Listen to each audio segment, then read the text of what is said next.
from the Thomas and Mack Center at the University of Nevada, Las Vegas. I'm Chris Wallace of Fox News, and I welcome you to the third and final of the 2016 presidential debates between Secretary of State Hillary Clinton and Donald J. Trump. This debate is sponsored by the Commission on Presidential Debates. The commission has designed the format, 6 roughly 15-minute segments with 2-minute answers to the first question, then open discussion for the rest of each segment. Both campaigns have agreed to those rules. For the record, I decided the topics and the questions in each topic. None of those questions has been shared with the commission or the 2 candidates. The audience here in the hall has promised to remain silent. No cheers, boos, or other interruptions so we and you can focus on what the candidates have to say.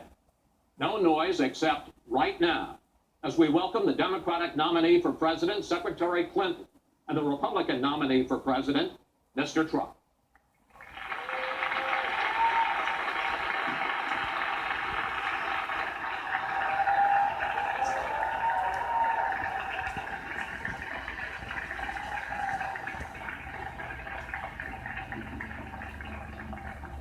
Secretary Clinton, Mr. Trump, welcome. Let's get right to it. The first topic is the Supreme Court.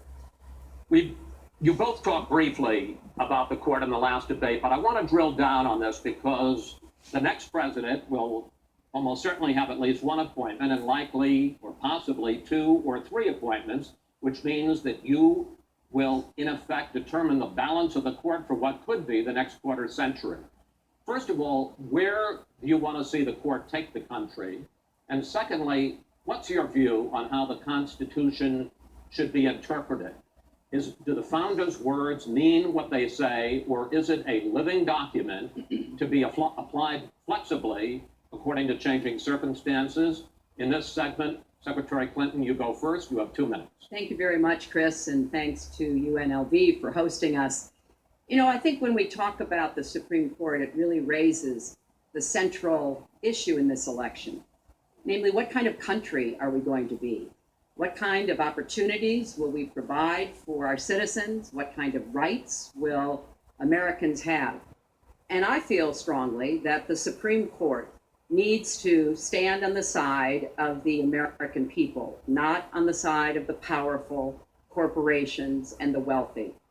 For me, that means that we need a Supreme Court that will stand up on behalf of women's rights, on behalf of the rights of the LGBT community, that will stand up and say no to Citizens United, a decision that has undermined the election system in our country because of the way it permits dark, unaccountable money to come into our electoral system.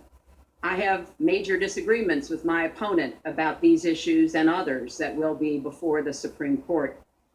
But I feel that at this point in our country's history, it is important that we not reverse marriage equality, that we not reverse Roe v. Wade, that we stand up against Citizens United, we stand up for the rights of people in the workplace, that we stand up and basically say the Supreme Court should represent all of us.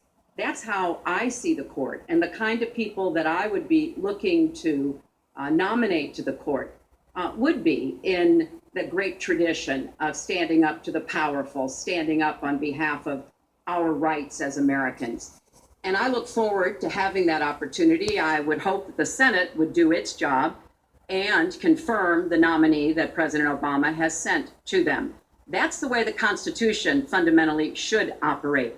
The president nominates, and then the Senate advises and consents or not, but they go forward with the process. Secretary Clinton, thank you. Mr. Trump, same question. Where do you want to see the court take the country, and how do you believe the Constitution should be interpreted? Well, first of all, it's great to be with you, and thank you, everybody. The Supreme Court, it's what it's all about. Our country is it's just so imperative that we have the right justices. Something happened recently where Justice Ginsburg made some very, very inappropriate statements toward me and toward a tremendous number of people, many, many millions of people that I represent. And she was forced to apologize, and apologize she did. But these were statements that should never, ever have been made. We need a Supreme